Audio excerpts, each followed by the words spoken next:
डीएससीसी girls captain क्या होती हैं? गर्ल्स कैप्टन किस तरह से बन सकती हैं? गर्ल्स पाकिस्तान आर्मी में किस तरह से कमीशन ले सकती हैं? आप सर लड़कों के लिए वीडियोस बनाते हैं, हमारे लिए वीडियोस बनाते नहीं हैं। गर्ल्स हालांकि इस मुल्क में 52% हैं, लड़कों से ज़्यादा हैं माशाल्लाह जी। डायरेक्ट शॉर्ट कोर्स कमीशन क्या है जिसमें सिर्फ गर्ल्स अप्लाई कर सकती हैं? गर्ल्स कैप्टन किस तरह से बन सकती है सर, डिटेल से बता दीजिए। आप लोग जो है वो हमारे लिए कुछ नहीं करते। तो आज की मेरी वीडियो जी स्पेशली गर्ल्स के लिए, इसमें गर्ल्स किस तरह से कैप्टन बन सकती हैं। इस वीडियो को गौर से देख लीजिएगा, स्किप मत कीजिएगा, एक जुमले पे गौर कीजिएगा। तो डीएससीसी में यानी direct short service commission course में आप लोग जरा गौर से सुन लीजिए आपका एज का क्राइटेरिया क्या है। 28 साल तक आप अप्लाई कर सकते हो। ऐसे बच्चियां, ऐसी गर्ल्स जो छोटे बहन भाइयों के केयर करती रहीं, अपनी तालीम जारी ना रख सकी, बाद में तालीम जारी रखी, या शादी हो गई और उसके बाद फिर अब सोचा है कि कुछ ना कुछ करना चाहिए, उन सब के लिए ये मेरी आज की वीडियो जी। 28 साल तक एज है, शादीशुदा गैर शादीशुदा दोनों अप्लाई कर सकते हो। आपका जो कद है वो 5 फीट तक होना चाहिए। 5 फीट आपका कद होना चाहिए, अप्रोक्सीमेटली 160 cm, यानी आपका कद जो है वो 160 सेंटीमीटर के बराबर होना चाहिए अप्रोक्सीमेटली। आपकी नज़र 6x6 होनी चाहिए, विद और विदाउट ग्लासेस, दोनों तरह से चल जाएगी। आपका वजन जो है वो BMS या BMI, बॉडी मैस स्टैंडर्ड या बॉडी मैस इंडेक्स के मुताबिक होना चाहिए, यानी आपका जितना कद है उतना वजन। ये अमूमन डॉक्टर्स के पास चार्ट लगे होते हैं, आप ऑनलाइन भी चेक कर सकते हैं, नेट पे भी चेक कर सकते हैं। जितना आपका कद होगा उतनी ही आपकी BMI होगी। पाकिस्तानी शहरी होनी चाहिए, ड्यूल नेशनैलिटी नहीं चलेगी। 1.6 किलोमीटर आपने दौड़ लगानी होगी, याद रखिएगा 14 मिनट में। बहुत टाइम है जी, लड़कों से अप्रॉक्सीमेटली डबल है, आसानी के साथ आप लगा लेते हो। अच्छा, फिजिकल स्टैंडर्ड वही है। लड़कियां, बहुत सी गर्ल्स सवाल करती हैं कि सर हमें भी पुशअप, सिटअप, सिनअप्स लगाने पड़ेंगे। तो देखिए, आपको भी वही सारी चीज़ें करनी पड़ेंगी। फिजिकल स्टैंडर्ड ऑलमोस्ट सेम होता है, थोड़ी सी इसमें आपको रियायत होती है। मसलन आपने जो पुशअप्स लगाने हैं वो आप 12 की बजाय 10 लगा लोगे 2 मिनट में। इसी तरह से आपने जो चिनअप्स लगाने हैं वो 4 की बजाय आप 2 लगाओगे 2 मिनट में। इसी तरह से आपके जो सिटअप्स हैं वो 20-22 की बजाय आप 15 लगाओगे 2 मिनट में। और इसी तरह आपकी जो दौड़ है वो 1.6 किलोमीटर या 1 माइल आपकी 14 मिनट में, जैसा कि मैंने आपको बता दिया। अब ये सारा प्रोसेस की तरह से होगा, जरा गौर से सुन लीजिए। आपके जो सब्जेक्ट्स हैं वो जरा गौर से सुन लें। आपकी MA MSc होनी चाहिए IR में, इंटरनेशनल रिलेशंस में। नंबर 2, आपकी जो है MA MSc मैस कम्युनिकेशन में होनी चाहिए, जिसको आप मास कम्युनिकेशन भी कहते हो। आपकी MSc होनी चाहिए साइकोलॉजी में, साइकोलॉजी में आपने MSc की हो। इसके साथ साथ एक खास उन्होंने कोर्स रखा हुआ है, टीवी और फिल्म प्रोडक्शन कोर्स। इसमें भी अगर आपने MSc की हुई है, ये IT के रिलेटेड बन जाता है, इंफॉर्मेशन टेक्नोलॉजी के रिलेटेड बन जाता है, कंप्यूटर के रिलेटेड बन जाता है, और एडिटिंग सॉफ्टवेयर के मुतल्लक बन जाता है। अगर आपने इसमें भी किया हो तो आप इसमें अप्लाई कर सकते हो। 28 साल तक एज है, आपको कमीशन दिया जाता है। अब ज़रा गौर से सुन लीजिए कि ये किस किस प्रोसेस से आप गुजरोगे, किस तरह से आपको कमीशन मिलेगा। इस वीडियो को गौर से देखते जाइए। फिजिकल स्टैंडर्ड आपने कर लिया, आपका फिजिकल स्टैंडर्ड पूरा हो गया, आपका एज क्राइटेरिया पूरा हो गया। आफ्टर दैट ऑल थिंग्स आपको 6 माह के लिए या 22 हफ्ते के लिए पाकिस्तान मिलिट्री एकेडमी काकूल में ट्रेनिंग करवाई जाएगी।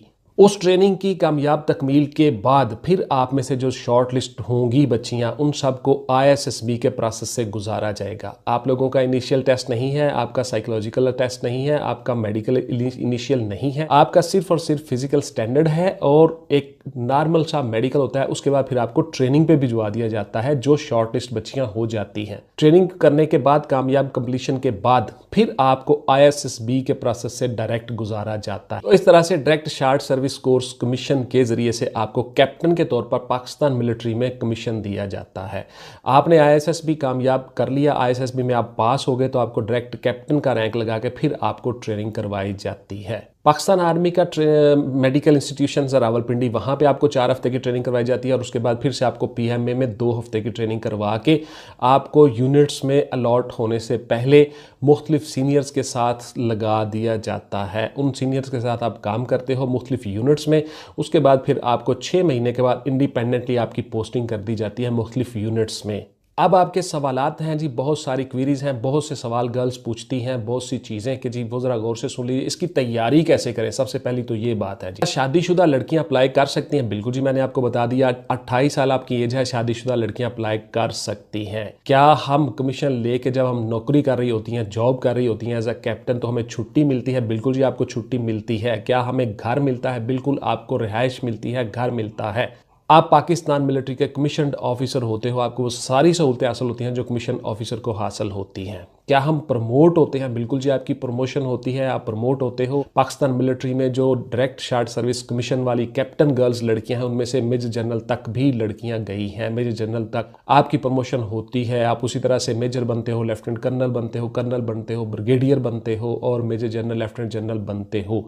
इस तरह से आपकी प्रमोशन होती रहती है। डोंट वरी, इसमें बिल्कुल सेम वही क्राइटेरिया है जो बाकी एज अ कैप्टन या एज अ लेफ्टिनेंट आते हैं पाकिस्तान मिलिट्री में कमीशन ऑफिसर। क्या हमें बॉर्डर पे लड़ने के लिए भिजवाया जाता है? हम फील्ड में जाना चाहते हैं? क्या हमें ट्रेनिंग करवाई जाती है? असला चलाना सिखाया जाता है? मुख्तलिफ चीज़ें जो मिलिट्री वाले करते हैं, गर्ल्स बॉयज़ करते हैं, वो सारी गर्ल्स कर सकती हैं।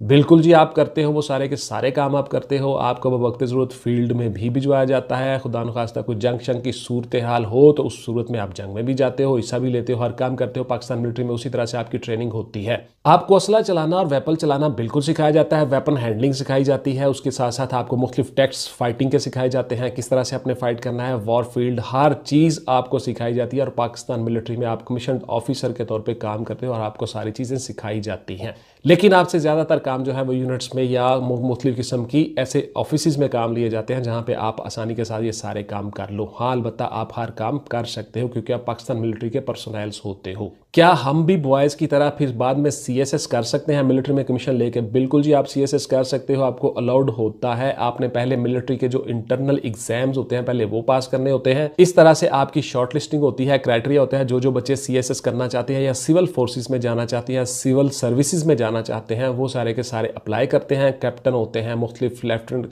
फ्लाइट लेफ्टिनेंट होते हैं, मुख्तलिफ लोग होते हैं तीनों फोर्सेस से, पाकिस्तान नेवी से, पाकिस्तान आर्मी से, पाकिस्तान मिलिट्री से। उन सब का एग्जाम होता है, पाकिस्तान मिलिट्री एग्जाम लेती है, उनकी शॉर्ट लिस्टिंग होती है, उससे वो पास होते हैं। फिर उनका इंटरव्यू होता है, इंटरव्यू से पास होकर शॉर्ट लिस्टिंग हो जाती है। वो शॉर्ट लिस्टिंग फिर जाके फेडरल पब्लिक सर्विस कमीशन के चेयरमैन को भिजवाई जाती है। उसमें जो आपका according to constitution of Pakistan 10% आपका जो कोटा है, उसके ऊपर फिर Pakistan federal public service commission जो है वो आपको कॉल करते हैं, आप जाते हो, आपका इंटरव्यू होता है और साइकोलॉजिकल असेसमेंट टेस्ट होता है। आपका इंटरव्यू और साइकोलॉजिकल असेसमेंट टेस्ट आपने पास कर लिया, उसमें आप कामयाब हो गए, फिर आपकी शॉर्टलिस्ट जो हो जाती है। मिसाल के तौर पर शॉर्टलिस्टिंग ये है कि फ़र्ज किया 10 सीटें हैं तो आप में से 15 बच्चे पास हो जाते हैं, तो जो आपके हाई मार्क्स वाले ऊपर वाले 10 होंगे वो रख लिए जाएंगे, बाकी सारे वापस अपने अपने यूनिट्स में जाके मिलिट्री में काम करेंगे। यहाँ पे एक सवाल आ जाता है कि क्या सर जो फेल हो जाते हैं, जो पास नहीं होते या जो वहाँ नहीं जा सकते सिविलियन फोर्सेस में या सिविल सर्विसेज में, वो वापस मिलिट्री में आ सकते हैं? बिल्कुल जी, आप मिलिट्री का हिस्सा होते हो, मिलिट्री के पर्सनल्स होते हो, वापस मिलिट्री में आके अपनी उसी तरह से ड्यूटी करते हो जिस तरह से आपके जो रैंक्स होते हैं। फिर एक बच्ची ने सवाल किया कि सर इसमें पासिंग क्राइटेरिया क्या है, कितने नंबरों वाला पास होता है? तो मैंने आपको क्लियर कट बता दिया और बताता होता हूँ आपको हर कमेंट में यूट्यूब में कि it depends on vacancies and candidates. जितने कैंडिडेट्स हो, जितनी वैकेंसीज हो, उसके हिसाब से आपका मेरिट बनता है। और जो ऊपर वाले बंदे होते हैं, जो हाई नंबर वाले बंदे होते हैं, वो उन सीटों पर एडजस्ट हो जाते हैं, बाकी सारे के सारे वापस आ जाते हैं। इसका मतलब ये नहीं कि वो फेल हो गए, इसका मतलब ये होता है कि वो ऑर्डर ऑफ मेरिट में नंबरों में बड़ा जरा नीचे थे और सीटें कम थी, तो ऊपर वाले बंदे एडजस्ट हो गए। सिंपली ये एक फार्मूला होता है मेरिट का। तो इस तरह से शॉर्ट सर्विस कोर्स कमीशन के जरिए से पाकिस्तान आर्मी में लड़कियां जो हैं वो कैप्टन के तौर पे भर्ती हो सकती हैं। थैंक यू वेरी मच जी, इंशाल्लाह मिलते हैं किसी अगली वीडियो में। टिल देन टेक केयर, अल्लाह हाफिज़ एंड गुड बाय। पाकिस्तान जिंदाबाद।